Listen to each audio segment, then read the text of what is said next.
এক জঙ্গলে মিনু ওর বাচ্চা কিটিকে নিয়ে থাকতো। মিনু ছিল খুবই গরিব একটি বিড়াল। মা মা কাজে যাবে না? এই তো মা, আমি কাজে যাচ্ছি, তুমি থাকো। এই মিনু, ভালো করে ঘর ঝাড় দে, ময়লা থাকে কেন? মা তুমি এসেছো? এই তো মা, আমি এসেছি।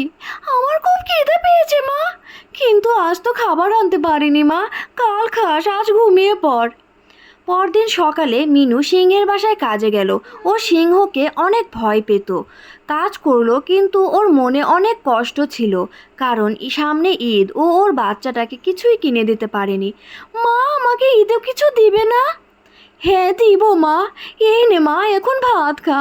আমার সুধা ভাত খেতে ভালো লাগে না মা। ঠিক আছে, কাল তোকে নিয়ে যাব স্যারের বাসায়। এখানে বয় মা, রান্না শেষ করে আমরা শপিংয়ে যাব। কি দাম সব জিনিসের কিটি মা, আর এবার ঈদে তোকে কিছু দিতে পারবো না, সামনের ঈদে তোকে কিনে দিব। না না, আমাকে দিতেই হবে, দিতেই হবে।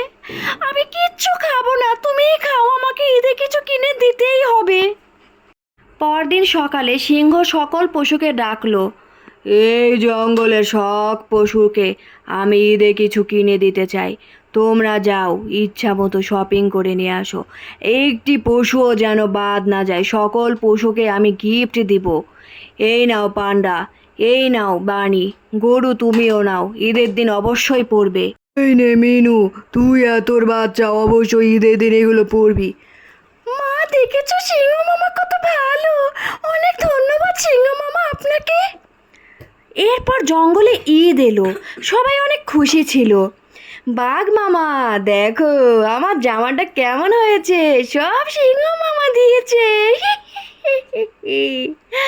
হ্যাঁ, সবার জামা সুন্দর হয়েছে, ধন্যবাদ দিতে